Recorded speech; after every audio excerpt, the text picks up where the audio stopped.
Ladies and gentlemen, welcome to Wrestlemania 39. The 39th Wrestlemania in 39 days. 39 straight uploads to get to this point. I gotta be honest, I was worried for a brief moment that we weren't gonna get here. The time and schedule had started to kind of get a little bit dicey, but we managed to pull through, and none of these videos went up late, which I am super happy with myself about. Timing wise, a little bit late. Like, I was just trying to upload at 5 p.m. every day. There was some 8 and 9 p.m. uploads, but they were never a day late. I never had a double upload. I did 39 straight uploads, and I'm goddamn proud of myself for that. But that means we still have to get through this WrestleMania. Now, before I get to the actual reviews, a note: I will not have a match review for this WrestleMania. Instead, after the main event, me and Rob are going to give our WrestleMania 40 predictions. So, if that's all you care about, is you want to know what our predictions are for WrestleMania 40, then skip to the end of the video, because that's where we're going to talk about that. It's not going to be its own video. It's going to be an attachment to this video as well. So I'm obviously going to post that on Twitter. So if you're only here to see those, tune to the end of the video. As outside of that, let us get to the final WrestleMania review. As always, my rating is from 10 to 0. Rob's is over there. My friend Rob, his is over there. His night 1. And then, of course, once we finish night 1, I will put his night 2 on there. But welcome to WrestleMania 39, and we are going to kick things off with the United States Championship match. Austin Theory, who came in as the champion, versus John Cena. Austin Theory would go on to win. What should have been the launching point for Austin Theory ended as a dud before it ever left the launch port. A match filled with slow points, holds, repetitive actions. It made sense to have a less active match for John Cena. He's older at this point. But this still could have been better. Theory just can't carry a match, it seems, on his own. He was a disappointment before this match to me. I was never a big Theory guy. He's been kind of disappointing since this match, outside of teaming up with Grayson Waller. Now he's kind of decent, but I think that's more Waller than Theory. Overall, regardless of my personal feelings for Theory, this match was a 4 out of 10. Did not get off to a great start. Rob gave this match a C-, so he actually agrees with me that this match is a 4 out of 10. So it's an unfortunate start to WrestleMania 39, but I have hope that it will redeem itself. Next up, we have the Fatal 4-Way Tag Team Showcase for the men. We have Street Profits versus Alpha Academy versus Braun Strowman and Ricochet versus the Viking Raiders, Eric and Ivar. What a fucking showcase, and a very quick redemption over that bad opening match. A little slow starting, but that was just the appetizer before the buffet that we got here. The moment that all 8 men get into the ring, about 2 or 3 minutes into the match, all hell breaks loose for the entire rest of the go. An amazing display of athleticism from the Viking Raiders. Big men should not be able to move like the 2 of them can. And flip like the 2 of them can, especially Ivar. Ever since this, Eric got injured recently, but Ivar's been on a tear since this WrestleMania. I would argue that out of the 4 of these teams, the Viking Raiders, and again, I guess more so Ivar because Eric got hurt, Ivar benefited the most from this because people started talking about him, people started looking at him more, and then Ivar just kept putting on banger after banger after banger and showing that this match wasn't just a flash in the pan, and Ivar might actually be the real deal coming up in 2024, 2025. Ricochet did Ricochet things, Braun Strowman did monster things, Gable showed off his strength with that roll-through power slam he did on Braun Strowman. Angelo Dawkins, that football shoulder tackle when Strowman was running around the ring. I mean, that clip is a WrestleMania moment. When I say that I like to see WrestleMania moments and signature spots, it's a spot that keeps getting repeated and people talk about. And that football tackle by Dawkins is exactly what I'm talking about. This match had like 5 of those, but that is one of those moments that just really caps this match off. And it was great. The finish was incredible. Ricochet with the 5-star pressing on the Dawkins, who held him down for my favorite splash in the business, Montez Ford's frog splash. Incredible. There's so much happening in this match that it's hard to really pick out the top spots. I gave this match an 8 out of 10. I love this match. It's so hard to give a Fatal 4 tagway like this an A, because there's so much that has to happen. You have slow spots, you have spots that don't work as well. This was just entertaining. It didn't need to be an all-time classic. This match was just entertaining.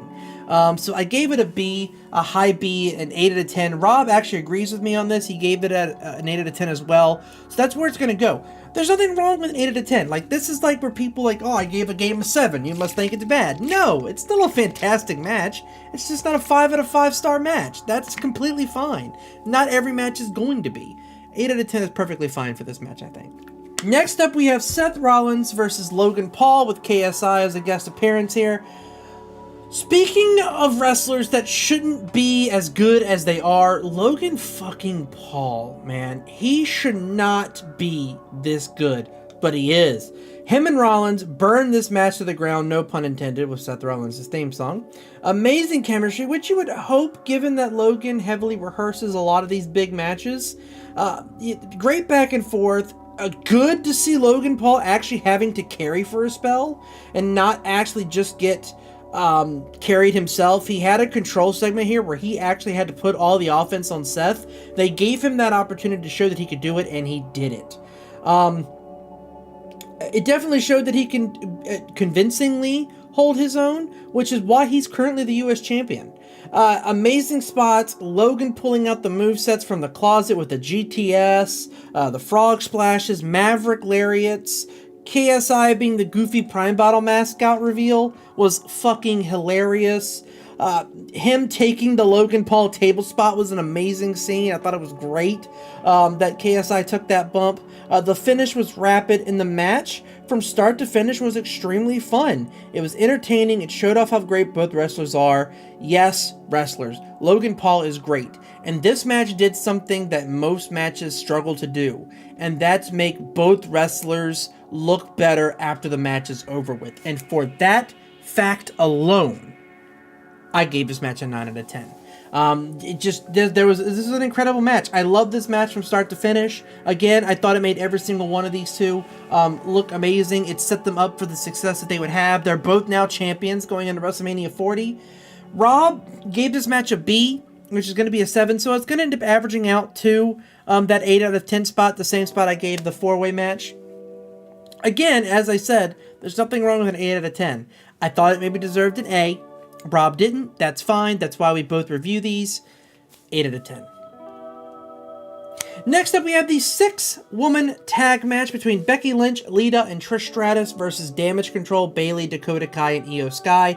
A match that's pretty damn crazy when you think about it a year later, seeing as Bayley and Io Sky are going to be fighting for the title this year.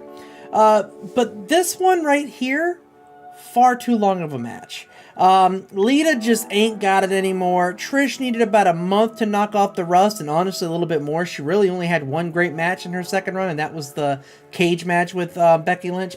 In my personal opinion, others might disagree. I thought that cage match was fucking fantastic, but she was knocking off the rust on this match. Becky Lynch can't carry her entire team. The very slow pacing, especially when Lita was on offense. Damage Control looked amazing. Trish was extremely clunky. Becky tried to carry when she was in, but overall the match looked better on paper than what we actually got in the ring.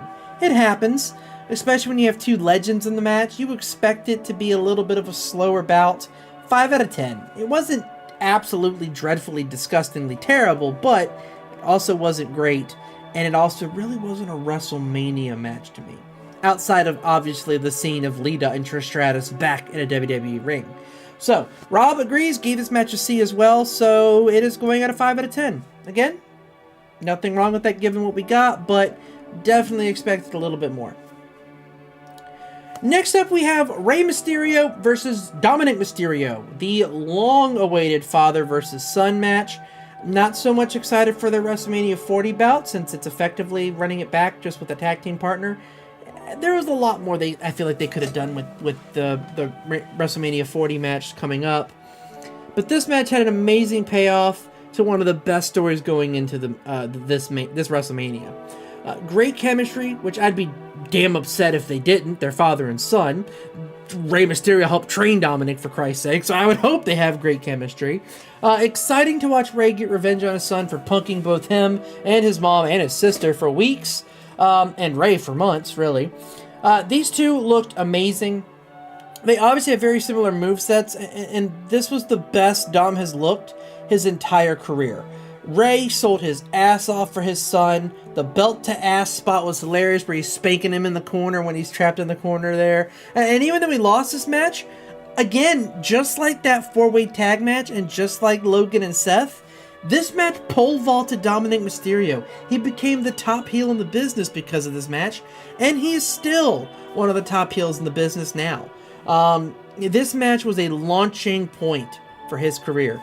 This match did to Dom what the John Cena and Austin Theory match should have done for Theory, and it didn't. This is how you capitalize on a great spot, even though Dominic would lose this match. I thought the chain getting yanked away by Bad Bunny was a great spot. It also kind of set up for the Damian Priest Bunny match at Backlash that would go on the following month. So again, you'll love it when WrestleMania leaves little teasers for later. I thought it was a great feel-good moment for Ray, Angie, and his daughter in the ring after the match. I gave this match an 8 out of 10.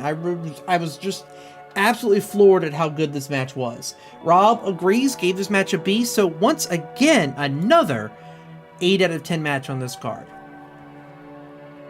Next up, we have Rhea Ripley versus Charlotte Flair, who was the champion coming in for the WWE SmackDown Championship. Arguably, and this is arguably, one of the greatest women's wrestling matches of all time.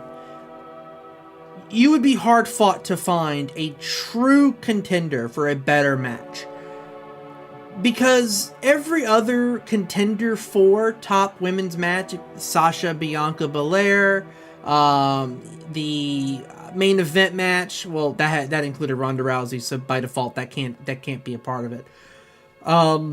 The first Rhea Charlotte match was great, but this match had no down spots.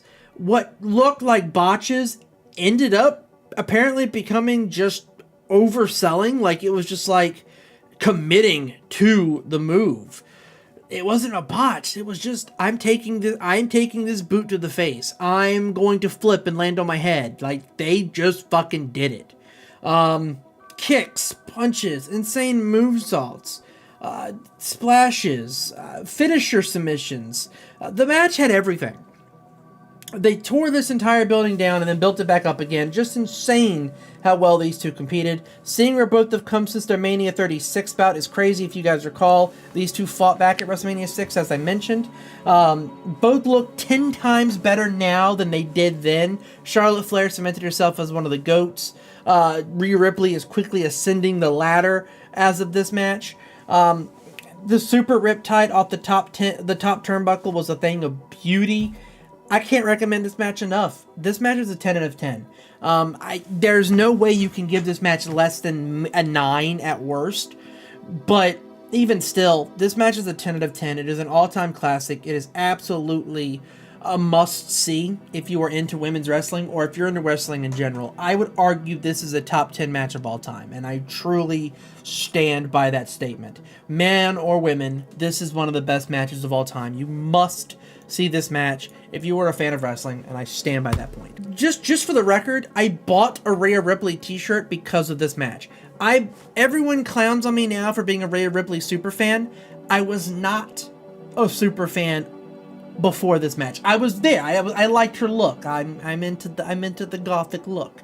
But as far as Rhea Ripley is concerned, this match cemented her as one of my favorite wrestlers of all time, and it's why I'm going to be wearing my Rhea Ripley shirt for night one, even though that card consists of fucking Sami Zayn and Cody Rhodes and everyone else. I will probably be repping the Rhea Ripley shirt for night one because I'm that much of a huge fan because of this match. Next up, we have Pat McAfee versus The Miz. It's one of those side matches that just kind of got brought up. The Miz was complaining about, was doing an open challenge because he didn't have a match for WrestleMania. And then Pat McAfee comes out. Snoop Dogg makes it official after Miz tried to bitch out of it. It was hilarious. Graves telling Miz to thank marbles when they were doing the tiny balls chant because Graves fucking hates Pat. It was hilarious. It was amazing. George Kittle taking Miz outside after a nasty super kick drove him there. A huge drop off the top turnbuckle from Pat. Miz is taken out by a punt kick. It's technically a squash match. It is. And I know that I have always said that I hate squash matches. But this entire segment was gold. I fucking loved it. I gave it a 5 out of 10. And I know that's super hypocritical of me because I've said I hate squash matches. But there's also another one in night 2 that is absolute dog shit. So I think this match actually stands out a lot better, and I thought it was a great moment for the crowd, and it was a decent, it again, showcased Pat McAfee's athleticism. Rob disagreed. He gave his match a 2. So again, it is going to end up averaging out to a 3, so it's not going to end up being anything great, unfortunately. I'll put it at a 3. It's fine. It's a D+. It's unfortunate. I thought it was hilarious, but again, from a match perspective, I can understand where Rob's coming from here. It's not a great match. It's a squash match. Miz doesn't get any offense in, but again, it was fun. And finally, we have the main event of night 1, the WWE Raw and SmackDown Tag Team title match between Kevin Owens and Sami Zayn versus the Usos, Jay and Jimmy Uso, who are the champions coming in. I'm not even sure what to say or type here. This match may go down, which is funny that I just said that's about Rhea Ripley and Charlotte Flair, and this is probably why most people believe that night 1 of WrestleMania 39, if you treat it separately from night 2, night 1 of WrestleMania 39 might be the best WrestleMania of all time. This card doesn't do it justice, because this tag match was so good. Now this is where it's my opinion coming into play. The Rhea Ripley Charlotte Flair match, undeniable. This match, for me, top 3 match of all time. I would argue, and I would need this match to set for a little bit to see if I truly feel this way. But I would argue that this match for me might be better than the Shawn Michaels Undertaker match that I said was my favorite of all time. And again, it's not that there's recency bias here. You can make a case for it, which is why I said I need this match to set for a little bit. I need to come back and visit it again in 3 or 4 years and see if my opinion is the same for it. But this match had me in my emotions watching it, which again, Undertaker and Shawn Michaels did too for little kid me. This is adult me that is almost bawling my eyes out at the end of this match because of how much fucking fun and excitement and drama and enjoyment that I had for the story going into this match, as well as the match itself and the story within the match. Listen, there's no denying it that this is easily the best tag match of all time. Like, I'm pretty sure we can all agree on that. Whether or not the match by itself stands up regardless of being a tag match or not, is up for debate. But there's no debate that this is the best tag match of all time. Of course, the wrestling, the spots, the story, the atmosphere, the different control segments, every member getting their moment, every member telling one of the best match stories to pay off one of the best overall stories in wrestling history, with the Bloodline story with Sami Zayn and Kevin Owens and the Usos. Of course, this ends up triggering the Usos to split eventually, which causes Jey Uso to go on his own. Like, this match set off so many different storylines going from it. There's no way you can't give this match a 10 out of 10. The match was great, the story was great, the action was great, the emotions of Sami and KO winning were great. So, regardless of everything that came before it and after it, the match is a 10 out of 10. It is a phenomenal match with a great ending, the right ending, which you can make a case the main event night 2 does not have the best ending. There is no denying the ending of this match. So 10 out of 10. Rob gave it an A as well. So he agrees with me that this match is at least an A. We don't necessarily agree that this match is one of the best matches of all time, but we do both agree that this is an A match for sure. Of course, moving on to night 2, we have Brock Lesnar versus Omos, because if Brock Lesnar's not going last, he is going to go first. Another Omos domination of a usual powerhouse that comes back at the very end to overcome and win after a short sub 5-minute match. There isn't anything spectacular about the match, but it was pretty interesting to see Brock Lesnar tossed around when normally he's the one doing the tossing. It only took 3 suplexes and 1 F5 to bring down the Giant, but the fact Brock could do that at all is still impressive. This match is short. It's basically a copy-paste match from their match from Bobby Lashley versus Omos in WrestleMania 38. I gave this match a 4 out of 10. Rob, which we need to obviously go to Rob's night 2 notes here. Rob gave this match a D-. So he agrees with me here. If this match, well, actually, no, he actually gave his match a D-. He gave his match a 2. So it's actually going to average out to a 3. It's going to average out to a D+, which again, it probably belongs there mostly because it's just a copy-paste match anyway.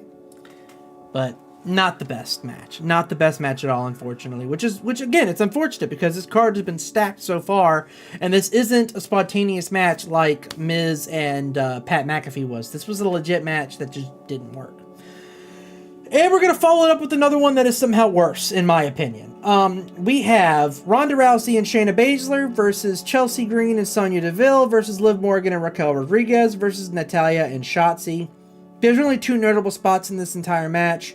Chelsea Green's nope, I'm out leap from the turnbuckle when Raquel Rodriguez was walking towards her. And of course the double sharpshooter by Natalya, which actually worked this year, unlike her attempt at it a couple years ago. Unfortunately, the rest is lackluster. Then fucking Ronda wins by doing nothing. Ronda Rousey and Shayna Baszler had no business winning this match. They got taken out early. They literally sat outside the ring while the other 3 teams did all the fucking action, and then they came in and win. And now that Ronda Rousey has ran her mouth after this whole fact about how shitty her run in the WWE was and how shitty people were, you didn't do shit. You got a WrestleMania moment by sitting on your ass outside the ring. I don't want to hear it, okay? Absolute trash. When she won, I was pissed. I'm even more pissed now rewatching it. 2 out of 10. Boring match. Worst possible ending possible. And literally no one came out of this match better. No one. The hate for Ronda grew to an actual legit go away level to where people were celebrating when she finally did leave. And it also ruined Shayna Baszler. Like, her teaming up with Ronda has killed any chance of Shayna Baszler being a fan favorite. She cannot recover it now, no matter what she does. And it's very unfortunate, and I blame Ronda Rousey. But that's a story for another day. This match, 2 out of 10. Not good. Rob slightly disagreed. Gave this match a 3 out of 10. So the 0.5 rule is going to cause it to bump up there. 3 out of 10. It's still not good. Next up, we have the Intercontinental Triple Threat match between Gunther, who of course won, who was the champion coming in, versus Drew McIntyre versus Sheamus. I know for a fact that this match killed poor Rob. He hates Gunther, fucking despises that man. I know this match hurt to give him, this hurt him to give us an A. 100%, I know it did. But this match is another fucking banger on this card. An absolute classic. I believe Dave Meltzer gave this a 5 out of 10 as well. He gave the Usos match a 5 out of 5 stars. He gave this 5 stars. And the Dick gave Charlotte Flair versus Ronda Rousey a 4.75 star, but we all know that should have been a 5-star classic as well. One of the hardest hitting matches ever. These 3 legit beat the shit out of each other. Look at their chests, their back, their legs, their arms, bruised and battered all over.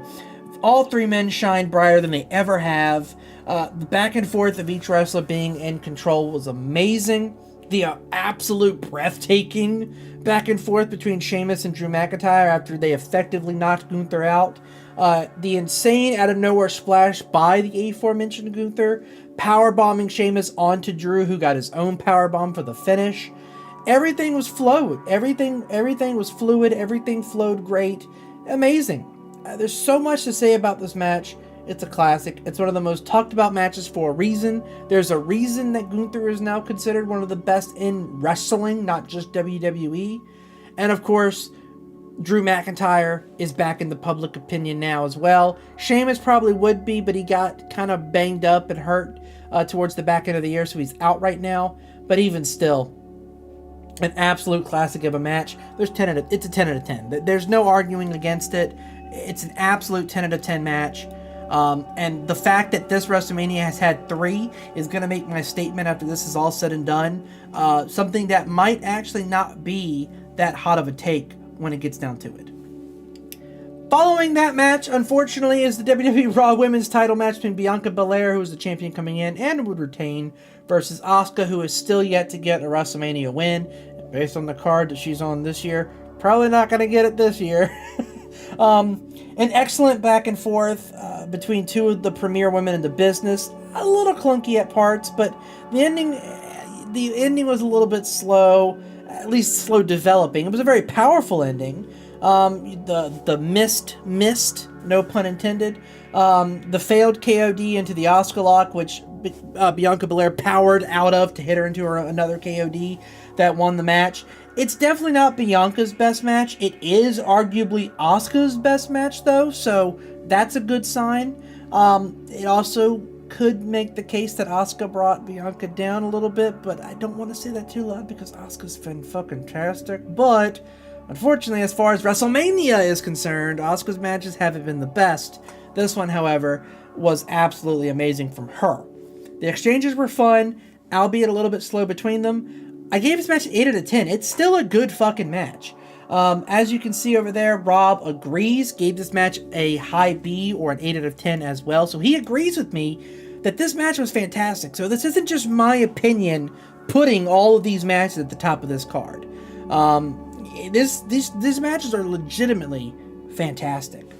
Next up, however, we have another spontaneous match.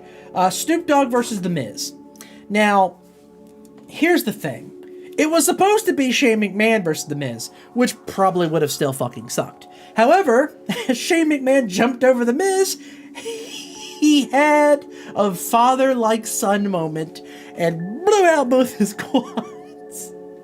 I mean, he landed and they both went and he just falls over. So Snoop Dogg ends up basically ad-libbing. The referee gets out the match. The referee's like, well, that didn't fucking work. And then Snoop Dogg says, no, this is WrestleMania. I'm gonna have a moment. And then clothesline The Miz. The ref gets back in the ring. And then he hits the doggy dog elbow. Listen, the match is trash. This one, I gave a 2 out of 10 to. Solely because it was hilarious. And it was entertaining. But it was dog shit. Shane McMahon blew both his quads. Miz lost to the goofiest fucking people's elbow ever. Rob gave his match a flat F. Honestly, he might be right. We'll give it a 1, which I feel bad for. No, I gave it a 2. We'll play by the average rule. We'll move it up to a 2. Because it was funny. Dog shit ass match, though. It's funny now, even still. But next, however, we have a match that didn't have a fun ending, and that's Edge versus Demon Finn Balor in a Hell in a Cell. This match was cooking. Absolutely cooking. What was a great match hit a disgusting crimson wall as Edge tossed a ladder at Finn Balor that he could not block and basically kissed it with his forehead. Massive gash on the front of his head. That just fucking poured blood all over the mat. It was disgusting. Just the drops and the it was rough to watch. Rough to watch back knowing that it was going to be happening. I mean, it caused a 3 or 4 minute delay in the match, which killed all momentum the match had, unfortunately. They did try to get it back after they got the okay that he didn't have a concussion and just gashed his head. I think they stitched it up a little bit in the ring just so he can continue going on. I don't know if they caught an audible. I don't know if they removed some spots. It didn't seem like it because they still wrestled for a little bit of time. Instead, we got a massive coup de grace from the platform attached to the cell. It missed Edge as he rolled off the table. He goes through it. Edge spears him. Edge wins. I honestly wish they called an audible. The way Finn Balor came up after he gashed his head and still put on that performance, I would have called an audible and gave him the win, honestly. But they didn't. I thought this match was trending towards a 9 before it hit that block and you had 3 or 4 wasted minutes. So I gave this match an 8. Rob agrees with me, gave this match a B as well. So another 8 out of 10. That's not the right match. That's the right match. Another 8 out of 10 on this card. Absolutely incredible. And finally, the main event. Roman Reigns, who's the champion coming in, versus Cody Rhodes for the undisputed Universal Championship and the WWE title. This match is a 10 out of 10. I'm going to start there. Now, before I get comments about recency bias, before I get comments about you're just doing this for attention or whatnot, or you don't mean that, watch this match back and pretend the ending doesn't happen. You can't tell me this match isn't a classic. You can't tell me this is not, without a doubt, the best Cody Rhodes match. You cannot tell me this is not, without a doubt, the best Roman Reigns match. Yes, it has interference. Solo Sikoa gets thrown out of the match. He comes back and fucks up the ending with that spike. I get it. The ending sucks. As long as the payoff at WrestleMania 40 is good, and Cody Rhodes comes out of WrestleMania 40 the winner, they repeat this same spot and he kicks out this time. Now the spot makes sense. Now the spot is suddenly a good spot. So this entire reaction to this match and why people gave this 0s and 4s and 6, you can't do that. This match absolutely has a shit deal on Cage Match because there's like 20 zeros solely because of the ending. And so many people are so honest in the comments. Oh, I gave it a 0 because of the way Solos are coming. That doesn't change anything of the rest of the match. If you want to give this match a 9 out of 10 because of the ending, I would completely agree and accept that. But the match itself was a fucking banger. 34 minutes of absolute A-class wrestling. People are complaining about it being overbooked. It's a fucking Roman Reigns match. They can't be overbooked. The Usos coming out, and then Sami and KO throwing them out, and then Solo came back, and you can't overbook a main event. You can't overbook a Roman Reigns match. We're here for fucking entertainment, right? Okay, this match is a 10 out of 10. It is an absolute classic, and I guarantee you in about 4 or 5 years, when people are rewatching this WrestleMania and they get to this match knowing what happens at hopefully WrestleMania 40, you'll look back at this match in a completely different light. And if WrestleMania 40 goes to shit, well then I will look like an absolute asshole and have crow on my face because I gave this match a 10 out of 10 because I'm kind of assuming that we get the redemption route in WrestleMania 40. But I still love this match. I thought it was enjoyable. During this rewatch, it's the first time I've actually rewatched this match because that ending was so fresh and was so hurtful for me that I've never rewatched this match since I watched it live. Listen, again, Rob gave it an A, so my 10 out of 10 is going to bump it up there.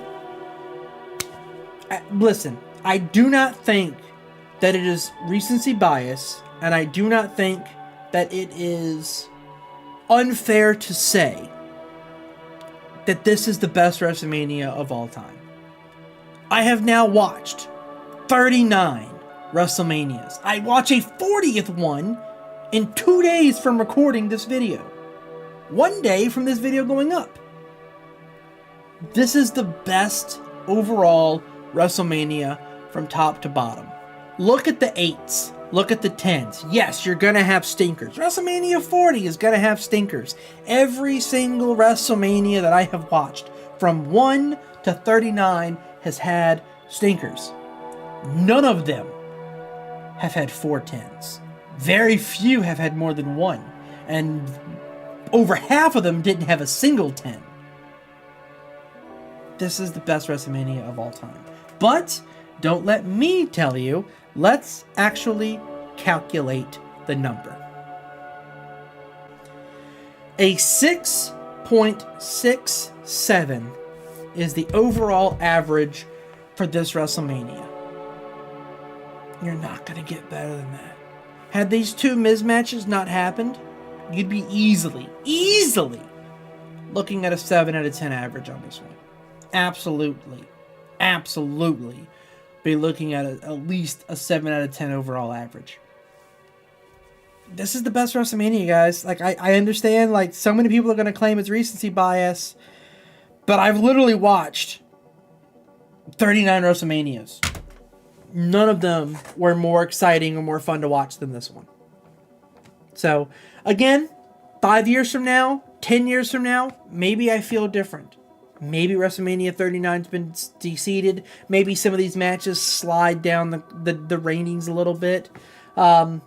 But since we're going to WrestleMania 40, and as I said at the beginning of this video, there's no Rob yet. There's no match review. Did you forget one? No. Ladies and gentlemen, let me go to Rob for our WrestleMania 40 predictions. What's going on, everybody, and welcome to the WrestleMania 40 predictions. 40. Yes, that's right, guys. As I said at the beginning of the video, we are going to be breaking down the WrestleMania 40 card. So no official WrestleMania 39 match review, but we are going to go down each match here. Luckily, this is actually... what do you do? I'm really glad that fucking finger is off of the fucking screen. How dare you? He's walking to WrestleMania for that, because our buddy John is not going to allow you. Well, that's what I meant to grab. Our buddy John's not going to allow him into the car if he sees him do that. So let me go ahead and pull up our buddy. Speaking of our buddy John, let me go up and pull his predictions as well. So we're going to have three people's predictions on here. We're going to start here, obviously, from top to bottom on this card. Night 1 is on the left. Night 2 is on the right. So very convenient that I found this. Let's start with the top here, which I don't know if this is going to open WrestleMania. If it does, I'll be shocked. Rhea Ripley versus Becky Lynch. Who do you think is going to win this match, and why?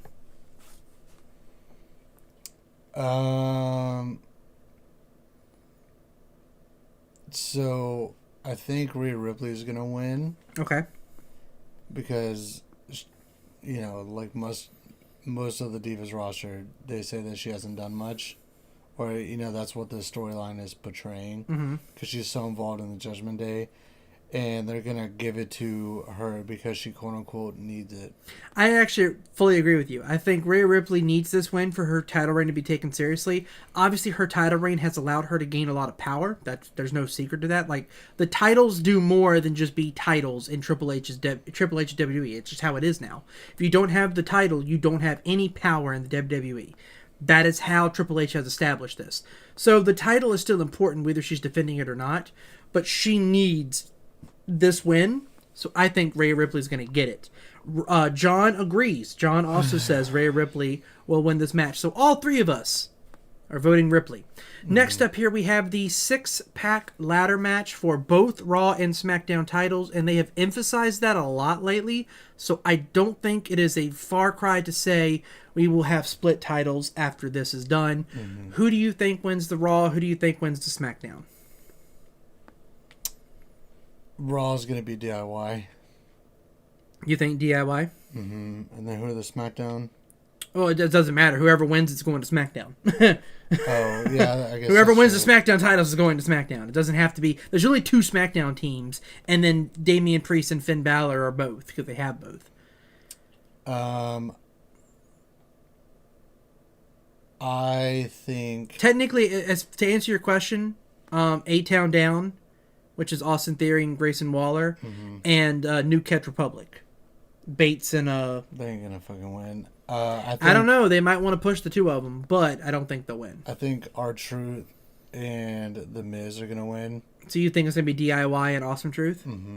I think it's going to be Awesome Truth for Raw and A-Town Down Under for SmackDown. And John thinks DIY and A-Town Down Under are going to win. He Oh, thinks wow. DIY. Yeah. Yeah, we're all over the place here on our predictions, so it's going to be very interesting to see. Watch it be neither one of us. Fucking Damian Priest and Finn Balor will win Raw, and fucking New Catch Republic will win SmackDown, and we'll both hate ourselves. Or what if they pull a twist? Like, There's 6 fucking teams in here. They're not going to put a 7th team in here. Hold on. No. What if they put a twist of Judgment Day still retains one of the titles? Like, let's say SmackDown. They don't get the Raw, but they get the SmackDown. That's what I just said. Hold on. And then they go to SmackDown. And then Damian Priest is like, nah, F that. Cashes in on Seth and or Drew. We'll get to that. He's cashing in at WrestleMania, but we'll get to that. And then it cashes in on Seth and or Drew. And then therefore the title just becomes vacant anyways. Why would he give up the SmackDown? You're done cooking. Get off. Get off the stove. Next up, we have an odd match here that I really don't know how to predict here. We have Dragon Lee and Rey Mysterio versus Santos Escobar and Dominic Mysterio. I think it's going to be a good match, but who do you think is going to win this match? I mean, they've been hinting at this Escobar, deep run, turn, all that for a while. But I think just to make the fans happy, they're going to have... What? Go on. Do your prediction. I don't agree with you. I know where you're going with this, but I don't agree with you. I mean, I think they're going to make Ray and Dragon Lee win, but I feel like Escobar and Dominic are going to win. Escobar and Dominic are going to win, and here's why. I think that this is the second of 3 matches between Rey Mysterio and Dominic Mysterio. Ray won match 1 at WrestleMania 39. I think Dom gets this win, and I think he pins his father. Mm-hmm. I think they're going to run it back a 3rd time next year in a mask versus hair match for Rey Mysterio's retirement. That's my prediction. And in order to make that match work, they're tied 1-1 in the WrestleMania series, and that's their tiebreaker. And I think Dominic Mysterio is going to retire his father. Okay, I have something similar to that, but for the main event. Okay. Go ahead. Next up, we have... Or the main event of night 2 is what I Next up, we have Yeet versus No Yeet. Jey Uso versus Jimmy Uso. Who do you think is going to win this match? Jimmy. Oh, by the way, for the record, John also thinks that Dom and Escobar are going to win. Mm-hmm. So, Yeet versus No Yeet. Who do you think's going to win? No Yeet. Do you think Jimmy? Yep. Why do you think Jimmy?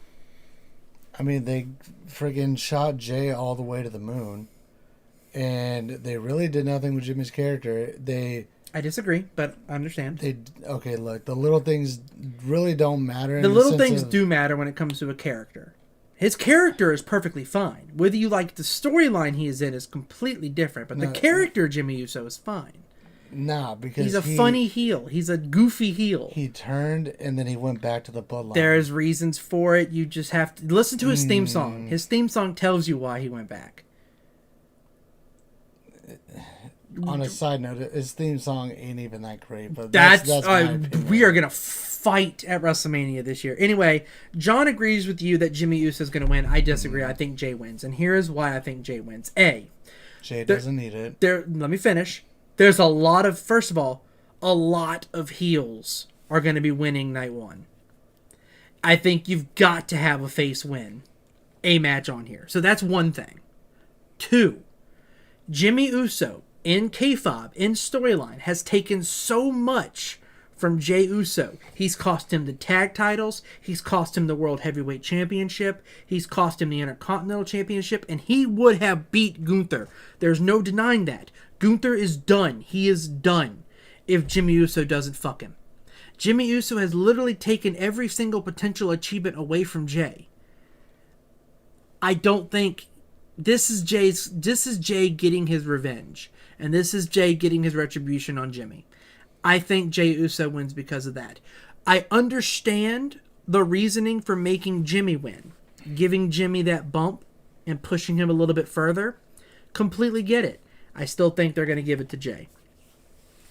Next up, we have a 6-women tag match between Dakota Kai, Asuka, and Kairi Sane. Damage Control, the new Damage Control, versus the power trio of Bianca Belair, Naomi, and Jade Cargill's in-ring debut. Who do you think wins this match? Damage control. Really? You think they're going to make Jade Cargill lose her debut? I feel like they're going to make her lose, but she's not going to be the one to take the pin. I can't see them making Jade Cargill lose. Matter of fact, I don't think Jade Cargill's getting in the match hardly. I think she's going to be coming in at the very end. She's going to be the hot tag. She's going to squash them. I think it's going to be a good match leading up to it. And then when Jade Cargill comes in, it's going to be Katie by the doors, and she's going to take him out. I mean, I don't think... John also agrees that Bianca Belair, Naomi, and Jade are going to win. So, Jade Cargill is not going to take the pin. Bianca Belair is way too popular to take the pin. So you think that's why Naomi's here? Mm-hmm. To take the pin? Mm-hmm. Also, Naomi, if they're going to lose, then I completely agree with you that Naomi's going to take the pin. Naomi just doesn't have the same oomph that she did. She's getting better, I think. She's definitely getting better. She's warming it back up. They did the thing. I have noticed. The thing with her and Andrade and Tiffany Stratton and all of them, the reason that they're not on this card, the latter two, they literally added all these people right at the middle of established storylines. Mm-hmm. Naomi fits. Mm-hmm. The other two don't, which is why Andrade and Tiffany Stratton aren't on this card. I'm not gonna lie, I would love to see a Tiffany Stratton match. She's so good. God, I wish next year we'll just have to fly to Minneapolis. Next up we have Gunther versus my favorite wrestler right now, Sami Zayn. I know you're gonna hate it, but who do you think's gonna win this match? Gunther. I know. He's gonna win. The only way I can see Sami Zayn winning is to set up a Sami Zayn Chad Gable duo. But I really feel like they're going to make Gunther carry this title through this European tour of PLEs coming up, with it going to Backlash in France, Bash at Berlin. The only reason that I think I could see him losing this is if they're going to try to establish him into the World Heavyweight, or if Cody Rhodes wins, the Undisputed Universal Championship pathway, to make him fight one of them at Bash in Berlin. Mm-hmm. That's the only reason I can see Sami Zayn winning this match, is if they have bigger plans for Gunther. But I fully expect Gunther to win this match, and I think it looks like all three of us are on the same page there. And following that, another match that I think is a very predictable ending, or I'll be very shocked if it's not. Seth Rollins versus Cody Rhodes, or Seth Rollins and Cody Rhodes versus Roman Reigns and The Rock, the final boss and the Tribal Chief. We all agree that Tribal Chief and the final boss are going to win this match, right? Yeah. Okay.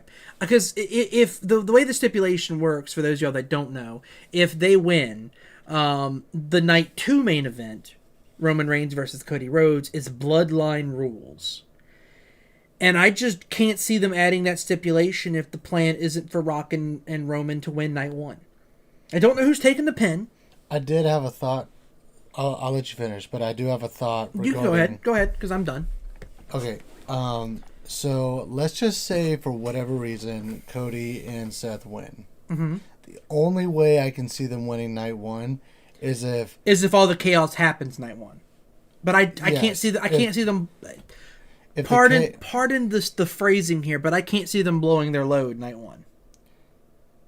So I think if the chaos ensues, something's gonna happen. But and then it'll be the typical Roman Reigns accidentally strikes The Rock or something like that, right? Which is in turn going to affect my thought that I had earlier for the main event of Night 2. But again, we'll get to that later. Okay.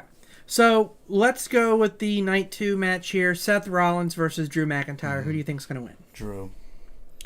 Let me see. Who does John think? John also agrees. Drew with a Damian cash-in. Yep, I agree with that. He believes that Damian is going to cash in here. It's either going to be that or the night after. Night after I don't think would work, but I think this would be a great spot for a cash in here. I agree with John 100% here. I think Drew McIntyre is going to win this match. Seth Rollins is going to be too beat up. Unless Seth Rollins wins, but regardless, I see a Damian cash in here. He's going to be pissed off that he lost both titles in Night 1, and he's going to want to leave WrestleMania with the title, so he's going to cash in here on whoever ends up winning this match. I can see it. Next up, we have, honestly, probably a throwaway match, if I'm being perfectly honest here. We have Bobby Lashley and the Street Profits versus Karrion Kross and AOP. Do we care who wins this match? No, but who do you think is going to win? I mean, the only team I really know anything about is the Street Profits, Bobby Lashley. Now, I know Authors of Pain from NXT. I don't really know them about their roster call-up, and I really don't even know Karrion Kross because he was more of a COVID wrestler. And Karrion Kross has a very interesting storyline. In K-Fob, Karrion Kross loses almost every single one of his feuds.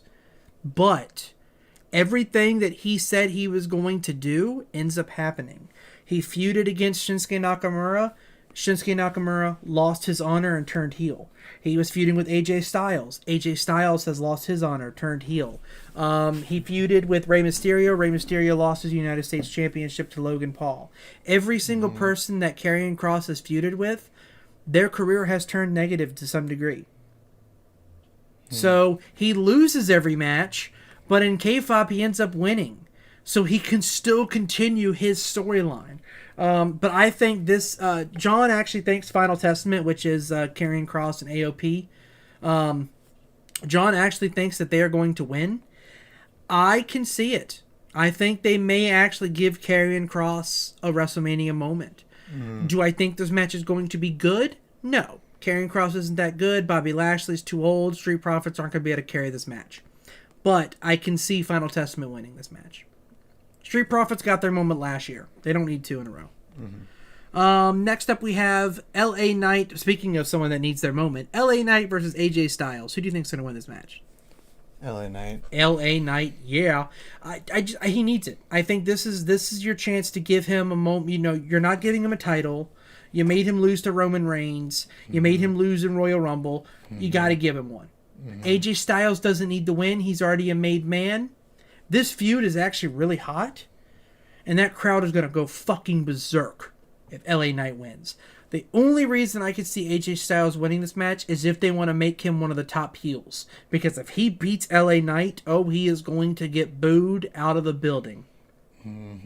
So that's the only way I can see LA Knight losing this match is if they want to use his popularity to make AJ Styles a top heel. We'll have to see how that works out. But I expect LA Knight to win. Next up, we have Kevin Owens, Logan Paul, and Randy Orton for the United States Championship. Who do you think wins this match? Also,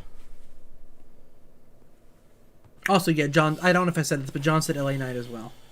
LA Knight, yeah. John says Kevin Owens. I was going to say I'm leaning toward KO. I am going with Logan Paul under the same assumption that I went Gunther. SummerSlam is in Cleveland, Ohio, which is Logan Paul's hometown. And Logan Paul is already the poster child for SummerSlam. He is already on the front cover of SummerSlam. So either A, he's carrying that title to SummerSlam, or B, they're going to have him fight Cody Rhodes or whoever holds the World Heavyweight Championship at SummerSlam. And he's going to be in one of the top feuds, the top matches. If I'm leaning more towards he's carrying this title to SummerSlam. That's what I think. So I think Logan Paul wins this match. But you and John are both Kevin Owens. And we've all just forgotten Randy Orton exists. I mean, this is probably the most logical thing you've said tonight. Wow, thanks. So, yeah, I can see Logan Paul winning. Thank you. You're welcome. That was a very backhanded compliment, but thank you. But yeah, I think that's why I have Logan Paul winning here. Next up, we have Bayley versus Io Sky. Please give it to Bayley. Yep. Bayley. I need a positive win here. Bayley's gonna win. The previous match, the 3-3 women's match, that's gonna come back into play during this match, 100%. I don't see it happening any other way. This match ain't gonna end clean. It's gonna be Damage Control coming out. And then the other trio coming out and helping Bayley. And then Bayley's gonna come out, and then it's gonna clear, and then it's going to like the ring is gonna be clean. Everyone's gonna be either like run off to the back or whatever, and then Bayley's gonna get her moment. I can agree. I think because she's won the Raw, but she's never won the Women's. no, and Right. and well, this is a whole new belt, whole new Yeah. lineage. But honestly, I just think Bayley is due a WrestleMania moment. She's never had one. We just watched every single WrestleMania, and I don't think Bayley's had a WrestleMania moment yet. I mean, she won the WWE Raw Women's Championship. Yeah, I guess she did, but I don't know. This is a much bigger moment for her. It's a huge fucking feud for her. Oh yeah. And I think this is a huge payoff. The only way I can see Io Sky winning is if this is not the last time these two fight. But I honestly don't think this is the last time these two fight anyway, but I think this is where you give it to Bayley. If you want to give it back to Io Sky in like 2 PLEs, that's fine. But I think this one's Bayley's. And finally, Roman Reigns versus Cody Rhodes. And I'm going to assume this is Bloodline rules with Rock and Roman winning night one. Mm-hmm. Who do you think wins this match? So I've been so back and forth on this. I feel like because of the we need to get rid of Vince era, they're gonna make Roman Reigns retain To and go hold through on. to get past Hulk. Yeah, Hulk, Bruno Sammartino, not so much, No. but more The or less only Hulk. issue is the next match for him is going to be WrestleMania 41, which is going to be The Rock, and you know The Rock's not going to win the title, so you know Roman's going to win. So if Roman wins this match, he's not losing till WrestleMania 42, which means SmackDown is not going to have a champion for 2 years. Right. That's the biggest issue that WWE has booked themselves into a corner on. There's no one left. Who do I want to win? Obviously Cody. But going back to what I was saying of main event night one, if this is not Bloodline rules, I feel like something's going to happen and The Rock is going to be mad.